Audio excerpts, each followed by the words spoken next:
प्रिय छात्राः नमो नमः। अहमस्मि डॉक्टर अमनदीप शर्मा संस्कृत गुरु 24 यूट्यूब चैनल में आपका स्वागत है। और आज हम 10वीं कक्षा के जो प्रश्न पत्र हमारी परीक्षाओं में आते हैं उसके विषय में हम चर्चा करने वाले हैं। खास करके वह प्रश्न पत्र जो वार्षिक परीक्षा हमारी होती है 85 अंक की, उसके बारे में कि किस तरह का प्रारूप उस प्रश्न पत्र का होता है और उसमें क्या क्या आता है और कितने कितने अंकों में वो प्रश्न पत्र जो है विभाजित होता है और हमें उसकी तैयारी कैसे करनी है। तो विलंब न करते हुए आइए देखते हैं अपनी इस वीडियो को। प्यारे छात्रों, 10वीं का जो हमारा प्रश्न पत्र है वो किस तरह से होगा 2020-21 के इस पैटर्न में, कितने विषय से आएगा पेपर। तो हम ये देखिए, आज हम कुछ अभ्यास लेकर आए हैं, एक प्रश्न पत्र लेके आए हैं जो एक प्रारूप है। और ये देखिए आपके कितने अंक का है, 85 अंक का ये प्रश्न पत्र आने वाला है। तो विलंब न करते हुए आइए सीधे चलते हैं प्रश्न पत्र में। यहाँ देखिए, अधोलिखितम अनुच्छेदम अधिकृत्य निर्देशित प्रश्नानाम उत्तराणि दीयन्ताम। अधोलिखितम अनुच्छेदम, ये आपको एक अनुच्छेद दिया गया है, इसके आधार पर आपको ये कुछ प्रश्न दिए गए हैं। यहाँ देखिए कुछ प्रश्न आपको दिख रहे हैं यहाँ पर। जैसे यहाँ देखिए, एक पदेन उत्तरत, एक पद से आपको उत्तर देना है। तो ये दो प्रश्न हैं। जैसे यहाँ लिखा है निर्धन युवकस्य नाम किम। तो यहाँ देखिए, एकस्मिन् ग्रामे कश्चित् निर्धनः युवकः आसीत् तस्य नाम धनपालः। तो उत्तर आ गया हमारा, निर्धन युवकस्य नाम धनपालः। धनपालः किमर्थम ग्रामम ग्रामम प्रति भ्रमति स्म, किस लिए धनपाल ग्राम ग्राम में घूमता था। तो यहाँ देखिए उत्तर कहाँ पर है, सह प्रतिदिन भिक्षायै ग्रामम ग्रामम प्रति भ्रमति स्म। तो क्या है उत्तर, भिक्षायै। तो एक पद से तो उत्तर हो गया। अब दूसरा प्रश्न जो है वो है पूर्ण वाक्य न उत्तरत, पूर्ण वाक्य से उत्तर देना है। तो प्रश्न क्या है दूसरा, धनपालः घटम कुत्र अवलंबय शयनम करोति स्म। प्रश्न है कि धनपाल कुत्र, कहाँ पर अवलंबय घड़े को लटकाकर शयन करता था। तो इसमें देखिए उत्तर क्या आएगा, एक शब्द हमें जोड़ना है। बाकी धनपालः घटम नागदंते अवलंब्य शयनम करोति स्म, सह घटम नागदंते अवलंब्य। तो नागदंते यहां पर लगाएंगे और पूरी पंक्ति को वैसे के वैसे लिख देंगे। उसके बाद देखिए प्रश्न नंबर 3 जो है हमारा क्या है, ये कहता है कि निर्देशानुसारम उत्तरत, जैसे कहा गया है वैसे हमें उत्तर देना है। कहता है कि निर्धनः युवकः इति अनयोः विशेष्य पदम किम। एक तो होता है विशेषण, एक पद होता है विशेष्य। विशेषण विशेष्य की विशेषता को बताता है। तो युवक की विशेषता है निर्धन, निर्धन हो गया विशेषण, और युवक क्या हो गया, विशेष्य पदम। उसके बाद देखिए, तस्य नाम धनपालः आसीत इत्यत्र क्रियापदम किम। यहाँ हमें बताना है कि क्रियापद क्या है। तो क्रियापद क्या है, आसीत इत्यत्र क्रियापदम अस्ति। अब देखिए ये है हमारा दूसरा अनुच्छेद, अधोलिखितम अनुच्छेदम पठित्वा अनुच्छेदाधारित प्रश्नानाम उत्तराणि लिखत। यहाँ भी एक अनुच्छेद दिया गया है, इसको पढ़ेंगे और प्रश्नों के उत्तर देंगे। अस्माकं विद्यालयः राजकीयः विद्यालयः अस्ति, अत्र पठनस्य तु श्रेष्ठा व्यवस्था अस्ति एव युगपदेव क्रीडानामपि सुलभा व्यवस्था अस्ति। देखिए जो अनुच्छेद होते हैं इसमें आपको ध्यान देने वाली कुछ चीज़ें हैं कि अनुच्छेद को ध्यान से पढ़िए, आराम से पढ़िए और उसका भाव समझिए, क्योंकि यदि भाव समझ गए तो उसके बाद कुछ प्रश्न जो दिए होते हैं उसके आप उत्तर दे सकते हैं। यहाँ भी वही है कि एक पदेन उत्तरत, एक पद से उत्तर देना। अस्माकं विद्यालयः कीदृशः अस्ति, तो यहाँ लिखा है अस्माकं विद्यालयः राजकीयः विद्यालयः अस्ति, तो उत्तर क्या आ जाएगा, राजकीयः। उसके बाद देखिए, मंचस्य सम्मुखे आसनं कः भूषितवान्। यहाँ आपको एक पंक्ति मिलेगी कि अस्माकं राज्यस्य राज्यपालः मुख्यातिथि आसीत्, यदैव मुख्यातिथिः द्वारं सम्प्राप्तः छात्रः वाद्ययन्त्राणां ध्वनिना तस्य स्वागतम् आचरत्, सः सम्मंचस्य सम्मुखे आसनं भूषितवान्। सः कौन, राज्यपालः। अब यहाँ देखिए तीसरा प्रश्न है निर्देशानुसारम उत्तरत। निर्देश जैसा जैसा इन प्रश्नों में दिया गया है उसी प्रकार से हमें लिखना है। तो यहाँ देखिए, उपरोक्तम गद्यांशम पठित्वा तृतीयांश तुल्यम सारम लिख्यन्ताम। सार लिखना है आपको तीसरे भाग का। ये जो आपने गद्यांश यहाँ पर पढ़ा है इसका आपको क्या करना है, सार लिखना है। तो सार मैं बताता हूँ आपको कैसे लिखना है, परंतु अगला प्रश्न देखिए, प्रदत्त गद्यांश से उचितम शीर्षकम लिखत। देखिए जो हमने ये गद्यांश पढ़ा है ना, इसका शीर्षक क्या हो सकता है? तो ये विद्यालय के बारे में है, तो इसलिए हम इसको शीर्षक दे सकते हैं अस्माकम विद्यालय है। तो आइए अब देखते हैं तृतीयांश तुल्यम सारम कैसे हमने लिखना है। आप ऐसे लिख सकते हैं, अस्माकं विद्यालयः राजकीयः विद्यालयः अस्ति, विद्यालये पठनेन सह क्रीडाया अपि सम्यक् व्यवस्था वर्तते, विद्यालयस्य वार्षिकपरिणामः सम्यक् भवति, विद्यालये प्रतिवर्षं वार्षिकोत्सवः आयोज्यते। इस प्रकार से आप इसका तृतीयांश लिख सकते हैं। जो भाव आपके हों, जो आपकी पंक्तियां हों, उनको तृतीयांश के रूप में आपने लिखना है और हमारा इससे 2 प्रश्न जो हैं हो जाते हैं हल। अब इसके साथ साथ देखिए कितने अंक का ये गद्यांश है आपके लिए। ये है 8 अंक का गद्यांश। अब चलते हैं खंड ख में। यहाँ पर आपको रचनात्मकम कार्यम, ये जो खंड ख है इसमें रचनात्मक कार्य होगा। जैसे हमें यहाँ पर दिया गया है, एक पत्र दिया गया है, सौम्य दिल्ली नगरे वसति, सौम्य दिल्ली नगर में रहते हैं, तस्य मित्रम सुमति ही असम प्रदेशे वसति, उसका मित्र जो सुमति है वो असम प्रदेश में रहता है। सौम्येन गणतंत्र दिवसस्य शोभा यात्रायां भागः गृहीतः, सौम्य ने गणतंत्र दिवस की शोभा यात्रा में भाग लिया। सह स्वानुभवान स्वमित्रम सुमतिम प्रतिपत्रे लिखति, वो अपने अनुभवों को सुमतिम प्रति, सुमति के प्रति पत्र में लिखता है। तो मंजुषातः पदानि विचित्य पत्रम पूरयन्तु। अब यहाँ देखिए एक मंजुषा दी गई है, मंजुषा में कुछ शब्द हैं जिनको हमें यहाँ अपने इस पत्र में लिखना है। तो कैसे लिखेंगे? जैसे प्रिय सखी सुमते, प्रिय सखे सुमते नमस्ते, नमस्ते यहाँ से लेंगे हम। उसके बाद देखिए अत्र कुशलम तत्रास्तु अहम गणतंत्र दिवस समारोहस्य सज्जायां व्यस्तः आसम, अतः विलंबेन तव पत्रस्य उत्तरं ददामि। अस्मिन् वर्षे मयापि गणतंत्र दिवसस्य शोभायात्रायां भागः गृहीतः। अस्माकं विद्यालयस्य वाद्यवृन्द्यं राजपथे स्वकलायाः प्रदर्शनम् अकरोत्। अहम गरबा नृत्यस्य प्रमुख संचालकः आसम।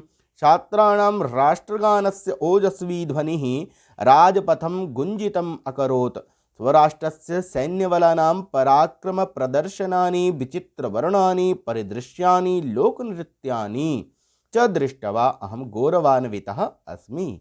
मम बाल्यावस्थायाः स्वप्नः तत्र पूर्णः जातः, पितरौ वंदनीयौ। तो इस प्रकार से हमने मंजुषा में दिए गए शब्दों को यहाँ इन रिक्त स्थानों में भरना है। यहाँ देखिए ये है आपका चतुर्थ प्रश्न, जो कुछ इस तरह से होगा।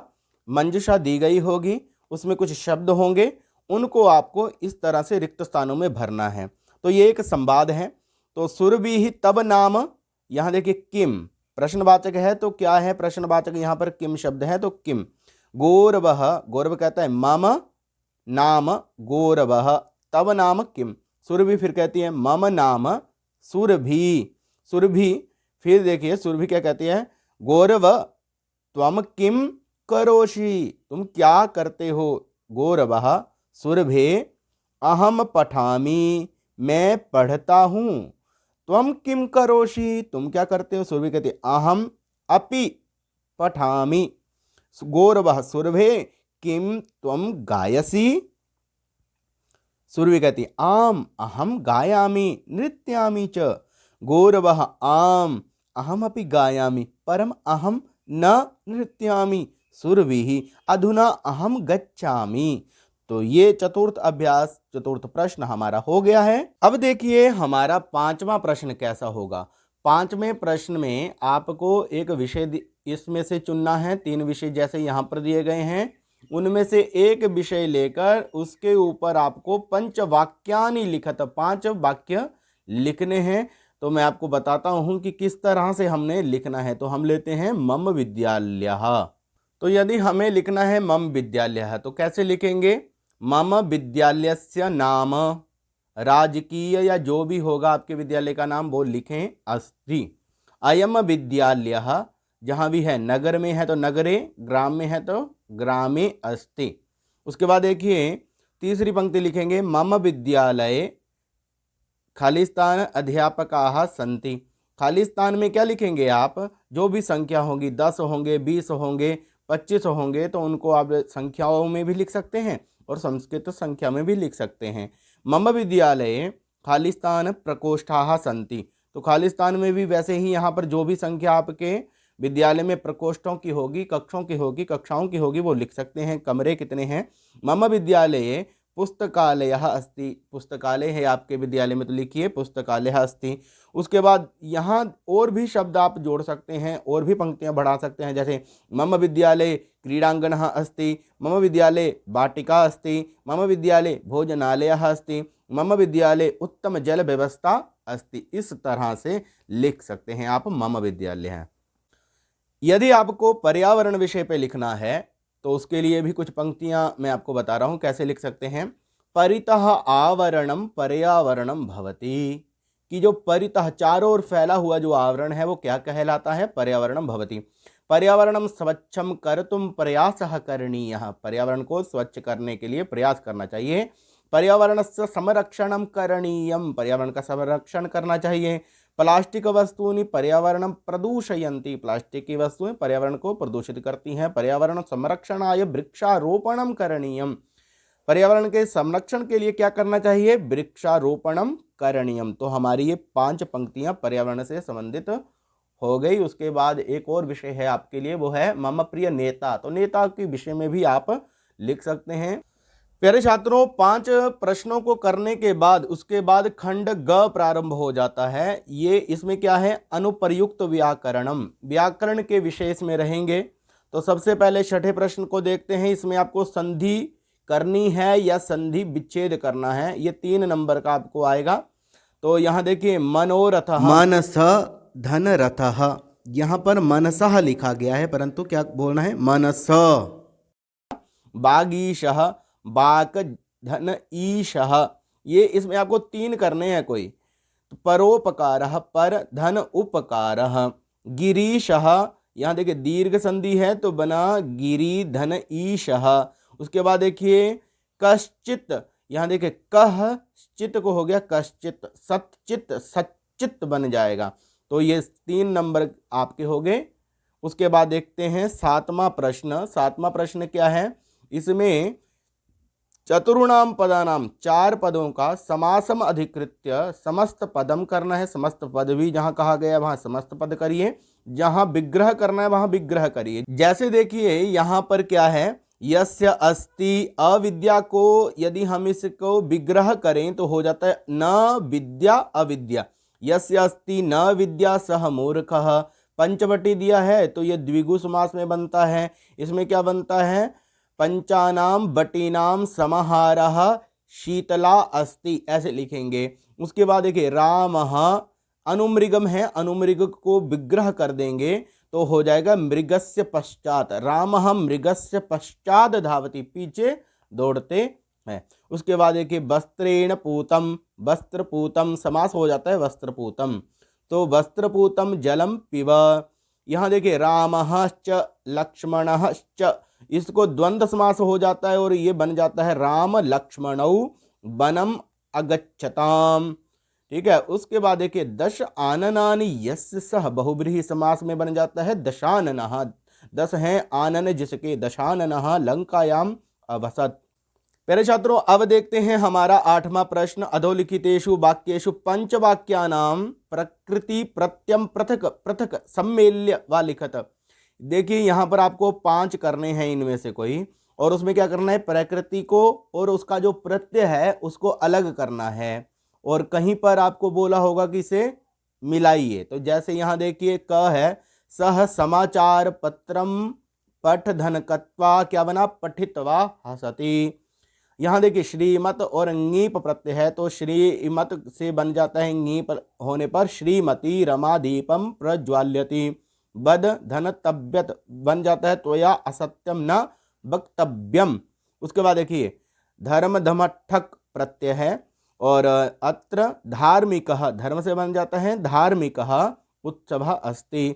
उसके बाद देखिए धनवान है तो धनवान को अब हम विग्रह करेंगे, अलग अलग करेंगे। धन धन मतुप, धन जमा मतुप प्रत्यय होता है तो धनवान बनता है। नरः दानेन शोभति। यहाँ देखिए पठन में बनता है क्षत्रि प्रत्यय लगता है हसन, पठ धन क्षत्रि बन गया पठन, बालकः लिखति। परिश्रमिणः, परिश्रम धन इन प्रत्यय लगता है तो बन गया परिश्रमिणः, उससे बनता है जनः सफलताम लभन्ते। उसके बाद देखिए क्रूरता है, क्रूरता को कैसे लिखेंगे, क्रूर धन तल प्रत्यय, कौन सा प्रत्यय है, तल प्रत्यय, सदैव निंदनीय। तो कितने अंक का है ये, 5 अंक का यह विषय आपके लिए है। अब यहां देखिए ये है आपका नवम प्रश्न, 9वां प्रश्न है जो कि 5 अंक के लिए होगा। इसमें क्या करना है आपको, मंजुषातः अव्यय पदानि विचित्य रिक्त स्थानानि पूरयत। यहाँ आपको ऑप्शन कोई नहीं है, अव्यय दिए गए हैं, अव्यय पद, इनको यथास्थान जहाँ आपको लगता है कि ये यहाँ पर होना चाहिए वहाँ लिखिए। जैसे आपने कई बार पंक्ति सुनी होगी गीता की, माँ फलेषु कदाचन विद्याम बिना जीवनम व्यर्थम, शनिवासरः आसीत था, शनिवार था तो हयः, हयः क्या होता है, पिछला कल। यथा राजा तथा प्रजा त्वं कदा आगमिष्यसि, अधुना वयम गृहं गच्छामः, सर्वं खलु इदं ब्रह्म। ये एक पंक्ति है तो उसी से पता चलता है कि यहाँ पर खलु ही आएगा। कक्षात बहि, कक्षा से बाहर, मा गच्छ आसीत पुरा क्षुद्रको नाम राजा, अहम यदा कदा पुस्तकालयम गच्छामि। तो ये 10 हमारे हो गए हैं और हमारे अंक हो गए हैं सीधे 5। अब देखिए हमारा 10वां प्रश्न क्या है, अधोलिखितेषु वाक्येषु त्रीणि पदानि अधिकृत्य वाच्य परिवर्तनम कुरु। त्रीणि वाक्यानि, 3 वाक्यों का, इनमें से कोई 3 आपने चुन लेने हैं, उसका आपने वाच्य परिवर्तन करना है। तो जैसे त्वम लिखसी को हमने लिखा त्वया, क्योंकि आपको पता है कि कर्ता में तृतीया हो जाती है जब हम वाच्य परिवर्तन करते हैं जो, और लिखसी जो है वो लिख्यते, इस प्रकार से हो जाएगा। उसके बाद देखिए सारिका गीताम पठते, सारिका में तृतीया करेंगे तो बन जाएगा सारिकया, गीताम, गीता शब्द है प्रथमा हो जाएगी, कर्म में प्रथमा हो जाती है तो बन गया गीता पठ्यते। उसके बाद देखिए सह ग्रामम गच्छति, तो सह की जगह हो जाएगा तेन, और ग्रामम की जगह हो जाएगा ग्रामः गम्यते। शिशुना दुग्धम पीयते, तो यहाँ देखिए शिशुः, शिशुना की जगह पर क्या हो जाएगा, यहाँ उल्टा होगा, यहाँ कर्तृवाच्य बनेगा शिशुः दुग्धम पिबति, रामः गीतम गायति, रामेण गीतम गीयते। तो ये कर्मवाच्य में परिवर्तित हो गया है। प्यारे बच्चों अब देखिए 11वां हमारा प्रश्न क्या है, घटिका चित्रानुसारम समयम संस्कृत भाषायाम लिखत। घटिकाएं दी गई हैं, इसमें कुछ समय घटित हो रहा है, उसको संस्कृत में कैसे लिखेंगे। यहाँ देखिए छोटी सुई कहाँ पर है, 6 के ऊपर, और बड़ी सुई 3 के ऊपर, तो कितने हुए 6.25, तो इसे लिखेंगे स्पाद षड्बाधनम। अब देखिए छोटी 6 पे है और 12 पे है बड़ी, तो कितने बज रहे हैं, 6 बज रहे हैं, तो छड वादनम। अब देखिए यहाँ अब जो है समय कितना होने वाला है, 8 बजने को हैं, और अभी कितने हुए हैं, पादोन अष्टवादनम, 7:45 हुए हैं, तो उसे 7:45 को कहेंगे पादोन अष्टवादनम। उसके बाद देखिए छोटी सुई 1 पे और बड़ी 12 पे, तो कितने बजे, 1 वादनम। उसके बाद देखिए सार्ध चतुर्वादनम, छोटे सुई 4 पे हैं, बड़ी सुई 6 पे हैं, तो सार्ध चतुर्वादनम हो गया। अब यहाँ कितने बज रहे हैं, 5, पंचवादनम। आपको ज़्यादा नहीं आता होगा तो इसमें ध्यान से देखिए कि कुछ तो बहुत ही आसान है, ये आसान है, ये आसान है, ये तो बिल्कुल ही आसान है तो वैसे सभी आसान, तो ये 4 अंक आपको देगा। अब हमारा जो 12वां प्रश्न है, अधोलिखितेषु पदेषु त्रयाणाम पदानाम पद परिचयः दीयन्ताम। पद परिचय आपको बतलाना है कि मोहनाय कहाँ बनता है, प्रातिपादिक मोहन शब्द से चतुर्थी विभक्ति एक वचनम, ठीक है, मोहन शब्द है और चतुर्थी विभक्ति के एक वचन में बन रहा है मोहनाय। पितुः पितृ शब्द है और पितृ शब्द से पंचमी और षष्ठी विभक्ति के एक वचन में बनता है पितुः। अहम कहाँ बनता है, अस्मद शब्द से प्रथमा विभक्ति के एक वचन में बनता है अहम। पास्यामी ये धातु रूप है, तो ये पा धातु है और लिट लकार के उत्तम पुरुष के एक वचन में बनता है पास्यामी। द्रक्षयथ, द्रक्षयथ आपको पता है दृश्य धातु है, देखने के अर्थ में जो प्रयुक्त होती है दृश्य धातु, उस दृश्य धातु से ये बनता है लिरिट लकार के मध्यम पुरुष के बहुवचन में। ठीक है, अब देखिए अलिखत, मैंने आपको बताया है जहां अ होगा वो लंग लकार होता है, और ये बन रहा है प्रथम पुरुष के एक वचन में, और लकार कौन सा इसमें, लंग लकार है। ठीक है, तो ये भी हमारा प्रश्न हो गया है। देखिए 13वां प्रश्न क्या है, निम्न वाक्येषु लिंगाधारित संख्या वाचक पदानि प्रयुज्यताम। अच्छा, इसमें आपको क्या करना है कि जैसे मान लीजिए यहां पर लिखा है, इससे आपको बतलाता हूं, बरम पुत्रः। अच्छा, पुत्र जो है वो पुलिंगवाचक शब्द है, तो पुलिंगवाचक शब्द के साथ जो संख्या प्रयुक्त होती है उसका भी हमें ध्यान रखना है। तो यहां आएगा एकः, न कि एकम। एकम किसके साथ आएगा, नपुंसकलिंग के साथ आएगा। एका किसके साथ आएगा, स्त्रीलिंग के साथ आएगा। अब आपको समझ आ गया। अब आगे देखते हैं, अत्र इनमें से देखना है, द्वे मित्रे बसतः। अब यहां देखिए पुस्तकानि नपुंसकलिंग है और बहुवचन है, तो यहां आएगा त्रीणी। उसके बाद देखिए यहां पर तस्मिन उद्याने, अब बालिकाः जो है वो बहुवचन का है और स्त्रीलिंग शब्द है, तो यहां चतस्रः बालिकाः होगा। अब उसके बाद देखिए पांडवाः, यहां देखिए पंचाः, पंचानि पंच, पांच संख्या के बाद कोई स्त्रीलिंग पुलिंग इत्यादि का भेद नहीं होता है, वहां सीधा का जैसा है वैसा ही रहता है, पंच आसन ऐसे लिखेंगे। भाषाणाम अपि, यहां देखिए विभागाः, विभाग शब्द पुलिंगवाचक है तो और बहुवचन में है, तो यहां आएगा त्रयः विभागाः सन्ति। अब जो हमारा 14वां प्रश्न है इसे देखिए, निम्न वाक्येषु चत्वारि वाक्यानि संशोध्य, 4 वाक्य जो हैं उनको सही करके लिखो। जैसे यहां लिखा है क में स लिखसि, सह के साथ प्रथम पुरुष का प्रयोग होता है तो इसलिए बनेगा सह लिखति। राधा मम अनुजः अस्ति, राधा स्त्रीलिंग है तो अनुजा नहीं होगा, अनुजा होगा। अहम चित्रम पश्यति, अहम के साथ उत्तम पुरुष की क्रिया प्रयोग होगी तो बन जाएगा पश्यामि, अहम चित्रम पश्यामि। कृष्णम नमः, नमः के योग में हमेशा चतुर्थी विभक्ति होती है तो कृष्णाय नमः। तौ बनम अगच्छन, तौ है, तौ जो पद है ये द्विवचन का है तो इसलिए क्रिया भी द्विवचन की होगी तो बनेगा अगच्छताम। च देखिए, च है मम फलम रोचते, मम नहीं होता है, मह्यम फलम रोचते होता है।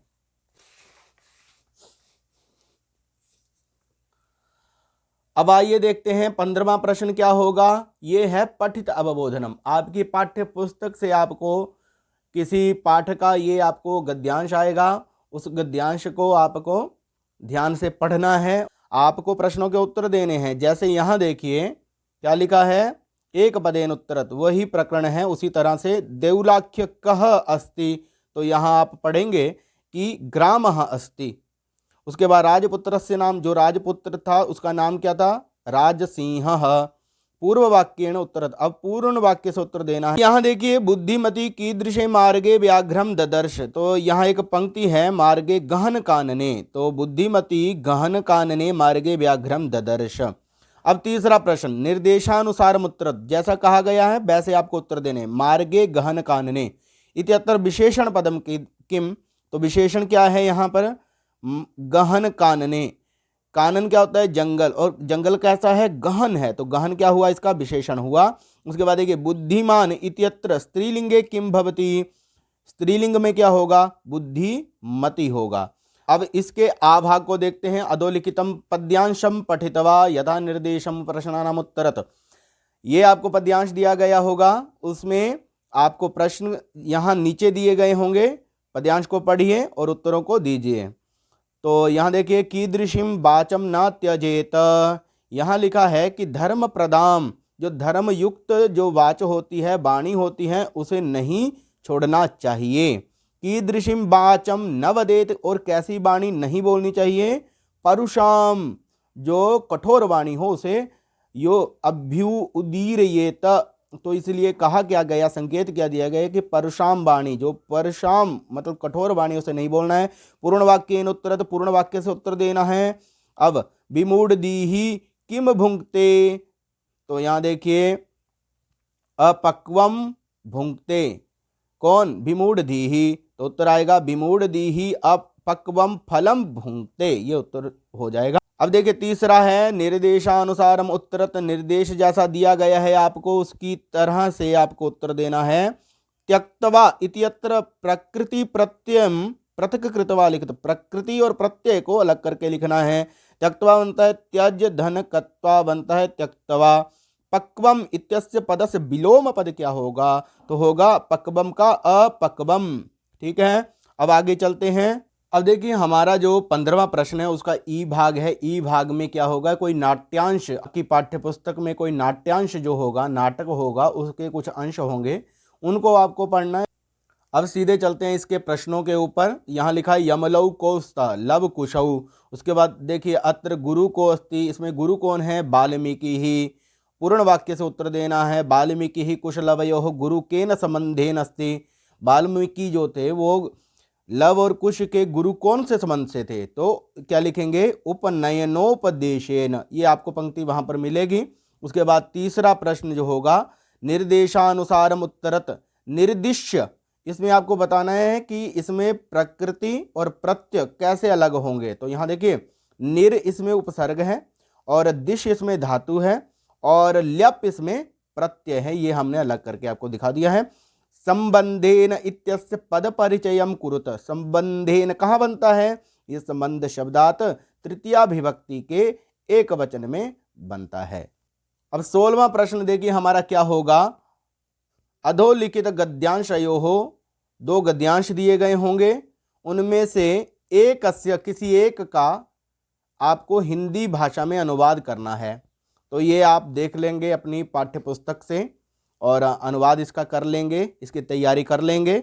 उसके बाद जैसे यहाँ बनस्य दृश्यम समीपे एवेका नदी बहती है, कोई दूसरा गद्यांश है। उसी प्रकार से जो ग है, ग में अधोलिखित पद्यांशयोः, आपको पद्यांश दिए गए होंगे दो, उन दो पद्यांशों में से किसी एक पद्यांश की हिंदी भाषा में अनुवाद लिखना है। 3 अंक के लिए ये प्रश्न है आपका। अब देखते हैं 17वां प्रश्न। अधोलिखित वाक्येषु, नीचे दिए गए वाक्यों में से चतुर्णाम वाक्यानाम, 4 वाक्यों की रेखांकित पदम आधारित, जहां रेखांकित पद है वहां पर आपको प्रश्न निर्माण करना है। शकटियानम कज्जल मलिनम धूमम मुंचति। शकटियानम कीदृशम धूमम मुंचति, क्या लिखेंगे, कीदृशम धूमम मुंचति। तो उत्तर आएगा कज्जल मलिनम कीदृशम। उद्याने पक्षिणाम कलरवम चेतः प्रसादयति। उद्याने केशाम, क्या आएगा, केशाम कलरवम, पक्षिणाम की जगह पर हो जाएगा केशाम।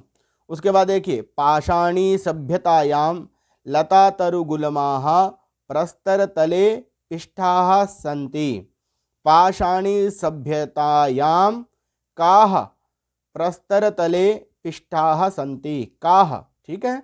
उसके बाद देखिए घ में महानगरेषु वाहनानाम अनंताः पंक्तयः धावन्ति। केषु वाहनानाम, ऐसे हो जाएगा, यहाँ पर क्या आ जाएगा, केषु। अब ङ जो है, प्रकृत्याः सन्निधौ वास्तविकम सुखम विद्यते। प्रकृत्याः की जगह पर हो जाएगा कस्याः सन्निधौ, किसकी सन्निधि में वास्तविकम सुखम विद्यते। तो उत्तर है प्रकृत्याः। च है त्वम मानुषाद भिवेशी, तो उत्तर क्या हो जाएगा, त्वम कस्माद भिवेशी। तो ये हो गया 17वां और इसमें 2 अंक आपको मिलेंगे। और ये है 18वां प्रश्न। इसको यदि आप ध्यान से करेंगे तो पूरे पूरे अंक आएंगे। चक्षुर्भ्याम नेत्राभ्याम जवेन, जवेन क्या होता है, द्रुत गतया, जल्दी से। इसमें समानार्थक पद आपको बताने हैं। इंद्रः, इंद्रः वासवः, वासव भी कहते हैं इंद्र को। पुत्राः सुताः, पुत्राः और सुता दोनों एक ही अर्थ है। शीघ्रम अचिरम बलिवर्दः वृषभः। आ भाग में चलते हैं। कानिचित चत्वारि विलोम पदानि योजयत, 4 विलोम पद आपको जोड़ने हैं, 2 अंक मिलेंगे आपको। पक्वः अपक्वः, विमूढ़धीः क्या हो जाएगा, मंदधीः। कातरः अकातरः, कृतज्ञता कृतघ्नता। आलस्यम उद्योगः, परुषा कठोरा। अब जो 19वां प्रश्न है इसे देखिए। कानिचित चत्वारि विशेषण विशेष्य पदानि योजयत, विशेषण और विशेष्य पदों को जोड़ना है। तो ये 2 अंक देगा आपको। शलाघ्या कथा, यहाँ देखिए ये भी स्त्रीलिंग है और ये भी स्त्रीलिंग है। उदात्त रम्यः समुदाचारः। अच्छा, एक चीज़ और बताऊं मैं आपको, ये जो पंक्तियां हैं, ये जो मिलाप है, ये हमें जो पहले एक नाट्यांश आया है वहाँ भी मिलेंगी आपको, वहाँ इसके उत्तर मिल जाएंगे। समरूपः प्रवासः, उसके बाद एक अति दीर्घः कुटुंब वृत्तान्तः हृदयग्राही स्पर्शः कुमारयोः कुशलवयोः। प्यारे छात्रों, यदि आज की आपको वीडियो अच्छी लगे तो इसे लाइक करें और अपने अन्य मित्रों के साथ भी इसे शेयर जरूर करें। जय तो संस्कृतम, जय तो भारतम।